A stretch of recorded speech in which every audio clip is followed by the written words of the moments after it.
They call it the graveyard shift for good reason. This world is a strange one. Have you ever worked the night shift? I have, and it's not fun. The weirdest people come out at night, people with sinister intentions. And sometimes it's not just people. Spirits and other beings seem to make nighttime their active hours. So, tonight I have some allegedly true stories about some very strange experiences from brave folks who had to endure the night shift. But first, I'd love to hear your search and rescue stories. Have you ever been searching for someone? Ever been scouring the woods for lost souls? Tell me your story soon at deathbyfear.com and I might read it in a new video. Now, clock in. Your shift begins now. A night shift cop story, submitted by Tiana. To begin, this is my Uncle David's story. David is 40, served in the military until he married, then took a civilian job as a cop. When David started working as a cop in Montana, he was given the graveyard shifts. A lot of his job is driving along long roads surrounded by open land. He admits to it being extremely boring at times. One night, David and a partner of his were on the night shift together when they received a call from someone complaining about a creepy man standing on a hill. It was the middle of winter, and with such a low crime rate, my uncle figured it was just a homeless man trying to find shelter from the snow. So in the middle of the night in the freezing cold, my uncle and his partner went out to find the homeless man and offer him some help. The location was on a back road. As such, there were no streetlights, but the moonlight reflecting on the white snow made it easier to see. After several minutes of driving, they both finally spot the man. He was tall, standing on a small hill. They couldn't see any details of him. All they could really see from the car was a dark outline of the man. David decided to walk up to the man on the hill, but his partner decided to stay in the car. David yelled to the man, but the man on the hill did not move. The man never even turned around, never acknowledging David's presence. David called for his partner to come up and help. Then the mood changed, because the man was now moving towards them. David had never even seen him turn. David called out to the man, asking for his name, mostly to lighten the mood, but there was no answer, and the man was still walking towards him, getting closer by the second. There was no real reason to be afraid, but for some reason, David felt this tension. They still couldn't see the man's face. He was just a black figure before them. Things steadily felt worse to David. This strange man was now only a couple of feet away, and he was completely blacked out, which was almost impossible, because at this distance, they should have been able to see the man's clothes and his face, but he was completely shadowed. My uncle, knowing that this is his job, he couldn't just leave. He closed the gap between them, with his partner following behind. They approached the man, trying to end this weird situation, when suddenly, the black mass of a man before them faded away, like dust in a breeze. David noticed that there were no footprints in the snow in front of him. The snow was smooth and unscathed. Even weirder yet, there were no footprints behind him, as if David had never walked up here, but instead just appeared. None of this made any sense, so both the cops ran back to the car for safety. To this day, my uncle does not know what happened. He doesn't know what they saw that night. He says if it was an illusion, it was the most convincing and vivid one he's ever seen. After the experience, David began to ask questions. He needed to know. He needed answers about this event. And soon David found out some disturbing information. Apparently, most of his coworkers have spotted this blacked out man. They say that he's always there on the hill, but no one knows why. No one knows who or what he is. But one thing is certain, David wasn't the first to see this blacked out man, and he won't be the last. Number 2. Night Shift Creature. Submitted by M. This experience happened to my boyfriend. His name is Adrian. Adrian works night shift at a gas station down the road from where we live.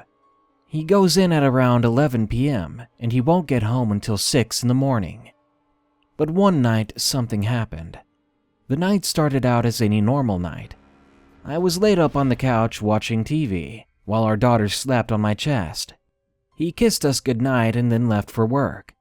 I usually wake up around 3 or 4 in the morning to pee and check my phone, so I did just that. But when I woke up, I saw that I had a long text from him. Immediately, I got worried. I was assuming the worst. Maybe he had gotten fired or robbed or was in serious trouble. Of all the thoughts that raced through my head, I was not expecting to read what I read. Adrian wrote this text as it follows. I don't want to be here. I don't think I can work here much longer. I was outside smoking a cigarette and I heard something coming from behind me. Well, you know that little river behind the gas station? That's where the noise was coming from. So I walked down to the little gully and seen what I thought was a child sitting at the edge of the creek. I asked him if he was okay, seeing it was so late and he was by himself. The moment he heard my voice, this thing turned around and looked at me. The thing I thought was a child. I wasn't expecting to see yellow eyes. It let out a disturbing sound, like a scream and cry, but it sounded like 2 rusted metal pieces were being rubbed together. This thing began to climb the riverbank, coming up at me. I didn't know what to do, and I did not react fast enough, but luckily, the thing just passed me. It ran out onto the parking lot and was soon lit up by the parking lot light. And then I was sure that this was not a child. Whatever it was about 3 or 4 feet tall, and its gray skin glistened like plastic or something wet. I'm in the manager's office and I've had the door locked for a while. Feel free to pick me up when you wake up, because there's no way I want to stay here any longer than I have to. When I read this text, the story gave me chills. It was dark in the room, and I soon found myself turning on all the lights in the house. I've never seen or known Adrian to be that scared, so of course, as soon as I could, I grabbed the baby and I left to pick up Adrian.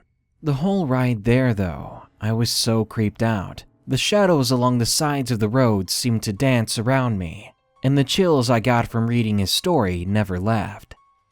What scares me the most about this is that his job is really close to where we live, and I'm just hoping that whatever it was that he saw doesn't come back. Number 3. Midnight Spirits. Submitted by Carol B. I never would have expected witnessing this, but I did, and I wish I hadn't. When I lived in Minnesota, I would pick up my boyfriend Jacob from his job. I never really liked his job because he would be out extremely late and would end up sleeping all the time. He was a night shift worker at a local grocery store. So one night, I came to pick Jacob up from work. I sat and waited in my car for about an hour before Jacob finally called me. He said he had an extra shift tonight and he would be another hour. I was frustrated and tired, but I decided to wait, because altogether the drive home and back is about a half hour, so doing so would just be a waste of time. So I sat in the coldness of my car for about 20 minutes before I really had to use the bathroom. The nighttime was too much of a mystery to me, so I liked to stay indoors. I was trying to fight the urge, hoping that he'd be out soon, but after quite some time and no one was showing, I decided to get out of the car and head towards the market, but I stopped almost immediately, because in the distance, I heard whistling. Immediately, I assumed that it was another worker whose shift had just ended, so I continued toward the doors. As I did so, the whistling only drew closer and louder. The tune sounded very creepy and odd, like a twisted nursery rhyme. I didn't recognize it, but I continued to walk forward. As I crossed the street, I almost jumped out of my skin as I saw what looked like headlights coming towards me, but then they disappeared. Soon I made it to the front doors of the market, and I headed inside. After using the bathroom, I looked around in the market for arts and crafts and utensils. I wanted to see what I could find for my pottery class. I checked the time soon after. It had been 1 hour and 5 minutes since Jacob said he would be another hour, so it was about time to go find Jacob. Once I found him, we hurried out the door. As soon as we got in my car, I heard the whistling again. Now it was starting to chill me. "Do you hear that?" I asked Jacob. "Hear what?" he replied. "The whistling," I said. He waited motionless for a moment, listening, then smiled, rolling his eyes. "No, you're probably just tired." But I knew it wasn't that. I knew that those sounds were real. Curious, creeped out, and thirsty, I wanted to go get a drink at the water fountain before we left. I also wanted to see if I could hear the whistling outside, and at least find what it was coming from. So I told Jacob I was going to get a drink real quick. When I went inside the building, though, I felt a cold breeze come over me, as if someone was blowing on me. I looked at my watch to get the time, when suddenly, the whistling came again, but it was so much louder. It was ear-piercing, and it was coming from every direction. Instantly, I threw my arms up, covering my ears from the noise. Then, in front of me, one of the shelves fell over. Now, from where I was standing, you could see me through the glass in the front doors. Jacob must have seen me panicking, because he quickly burst through the doors. As soon as he did, the whistling sound died down, and that's when I realized I had been screaming. Jacob rushed over to me, asking what was going on, and I told him everything. He took me by the hand and we ran out of the store. I think he believed me, considering how fast he ran away from the place. This was a very creepy experience, and something I just can't explain. But I still have that watch, and ever since that night, the watch has been stuck on the moment that the shelf fell over and the whistling pierced my ears. If I had any advice to give, it would be this. If you hear something strange coming from seemingly all directions, the best thing to do would probably be to get out of there. Number 4. I worked at Costco for 3 hours and quit. Submitted by Jason. I had just turned 17, and I was looking for a job after being fired from my previous one at a local Wendy's. It had been a week, and only one place, I'd applied to 4 altogether, had accepted me. It was a graveyard shift at Costco. With the knowledge that they paid good money, I took the job and started my first night. I remember getting there at 11:48 p.m. The head of the night shift explained my duties, and that one of the duties would be to walk around the store every hour to check the entrances and make sure that no one is there. As there were no security guards, I had to be the eyes and ears of the place. He said to make sure no one was trying to break in, that there was no one staying after hours, or no homeless people trying to stay the night. Then I'd go back to stalking. We did have a security room, and I was allowed entrance into it to check the cameras, which was kind of interesting. About 45 minutes into the shift, as my first look around got closer, I decided to check the cameras. Sipping on a Coca-Cola, I looked at the cameras in the security room. The clocks on them said 12:47. It was only a few minutes until I had to go and check around. When the time came, I got up and walked around to the frozen food section. The freezers gave off this eerie buzzing sound, and honestly, I didn't want to be around those freezers for too long. As I walked around the place, I noticed that a lot of the hanging lights were dim, and some were going on and off. I couldn't help but think that the people that owned this place and ran it were cheap. All that bad lighting did was creep me out even more. This was going to be a long night, I thought. At around 1:30 in the morning, while playing on my phone, I noticed some movement near the restrooms, which was just outside the little security room that I was currently in. It looked like the door was closing. I stepped out of the office, and I called out into the dark hall with my flashlight. "Hello?" There was no response. I called out again, certain that someone was still there. I very obviously just watched the door close on its own, so someone had to be there, right? I finally walked over to the door and tried pushing it open myself, but the thing wouldn't budge. I kicked at it even, and still nothing. I stood there looking at the door and finally walked back nervously to the security office. If someone was there locking themselves in, I would just wait for them while watching the cameras. I don't remember much of the next hour because I ended up falling asleep in the security office. Stalking was done and I was just checking the cameras. Honestly, it was kind of boring. I forced myself to stay awake the hour after that. I'd watch the cameras more and more this time because I noticed more movement near the frozen food. I shot up from my seat and walked over to the frozen food aisle. But this time, I heard something more than the faint buzzing of the freezers. I heard the sound of things hitting the floor in the aisle next to me. Instantly, I turned towards it, and under the dim light, I saw a tall figure. But the sight of it scared me so much that I couldn't utter a word. You see, the figure was 7 feet tall, and I'd never seen someone that tall in real life. I stood there, quiet, watching its long arms grasp onto the frozen foods, pulling and dragging some of it onto the floor. And then suddenly, it turned in my direction, facing me. I didn't need any more convincing to run, because I turned tail, trying to find my way to the exit. There was no way I was going to stay here. But as I ran away, I began to go over things in my head.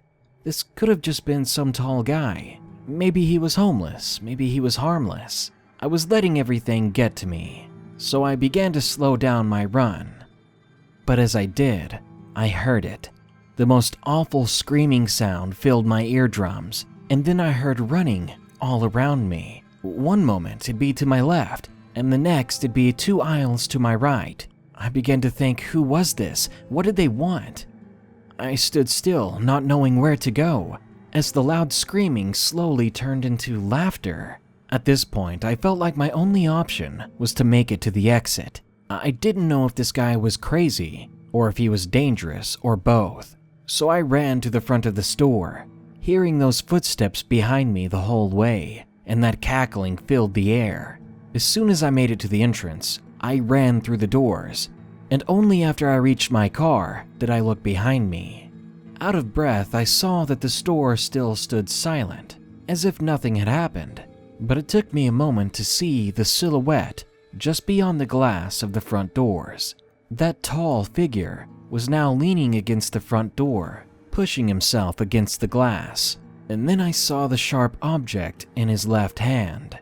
I locked myself inside my car and began to drive home. I called the police to at least inform them that someone was in the store, someone armed and possibly dangerous, but I never went back to Costco. I never even talked to the police, even though I probably should have.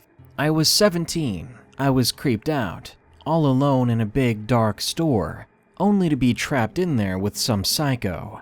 I think I'd have to be crazy to keep working there. So be it Wendy's or McDonald's or anything like that, it all sounds better than working at Costco at this point. Number 5. The Hanging Woman. Submitted by Jack. I would say that I'm a skeptic when it comes to the paranormal. Generally, I tend to have a well-grounded sense of reality, and I can find a logical explanation for most odd situations. I work as a paramedic in a relatively large and densely populated county, and I've seen a few strange things, but this story takes the cake. It was late one night into a 24-hour shift, working in the southern and most rural part of my county, when suddenly our tones sounded for a possible suicide. Immediately, we hit the door, jumped in our rig, and pulled out of the station like a bat out of hell. The comments updated en route, stating that we were responding to a victim that hung themselves. Now, hangings always give me the creeps. It's the tension so thick you could cut it with a knife. I mean, you'd be dealing with grieving family members, as well as the unnatural manner of death, a death that was supposed to be the end of unbearable pain and torment that some people experience. So all in all, I wasn't looking forward to this. The boyfriend of the victim had received a call from her approximately 10 minutes before we arrived, stating that she couldn't do it anymore, and then she hung up. Immediately, he called 911, and he arrived minutes before we did. He found her hanging, and he cut her down the moment he could. I remember feeling how something just wasn't right, how something felt wrong, but I couldn't put my finger on it. The subject had no pulse or respiratory effort. We began CPR as fire and police arrived. We soon got a return of pulses on scene, and we transported her to the hospital. Afterwards, we made it back to the station, where I restocked the rig, completed my report, and I tried to get some sleep. It was about 2:30 in the morning when I was woke up to a general unnerving feeling, almost like when you wake up from a nightmare, but I couldn't remember any nightmare that I'd had. My partner was fast asleep, so I went outside to get some well-needed air. Now, this particular EMS station neighbors the volunteer fire station. We basically share the same parking lot, and around the stations is a field and forest. I remember that night how radiant the moonlight was, shining through the clouds above, and the gentle blow of the cool autumn wind, and the rustling of the trees and leaves. I was pacing the parking lot and praying with my rosary in my hands, saying a prayer for that young girl. It was exactly what I needed. It was peaceful and soothing out, and the prayer made me feel relaxed. But it was that very peace that had made me off my guard. I remember hearing the loud slam of the heavy metal back door hitting the brick wall of the fire station, not 10 yards from me. This fire station is strictly volunteer, and all the firefighters had gone home. So there were no cars in the lot other than mine and my partner's, and even if someone were in the parking lot with me, they would have had to have a key to get into the station. And it would be impossible to not see them, since the lot was well illuminated, but there was no one there, no trace of anyone being around.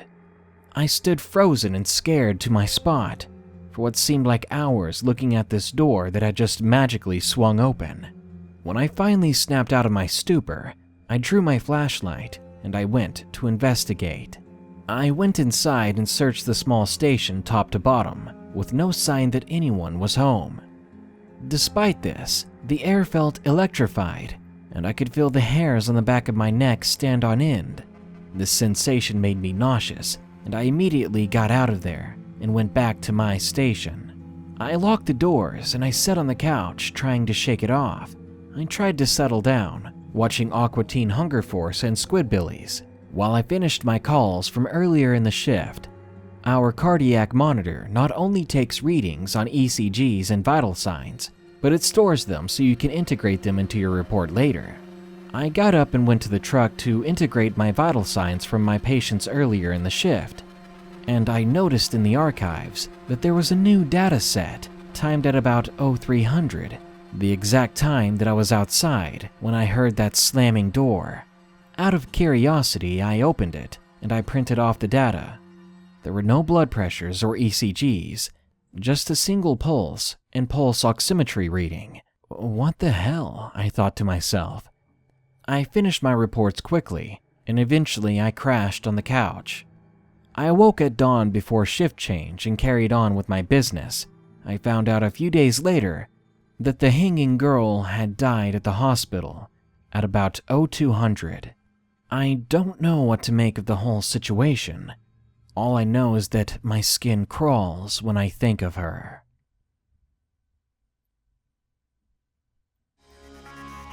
Most businesses close before nightfall, but some places are open 24/7 to maximize profits. Some places require guards to protect their merchandise overnight. For those brave few who have to keep watch during the night hours, don't keep your back turned for too long, because what wasn't there only a second ago could be breathing down your neck this very moment. Good night. Be sure to like, share, comment, and subscribe if you enjoyed the video. And don't forget to send me your search and rescue story soon at deathbyfear.com, or go to deathbyfear.com to read other people's stories. Thank you.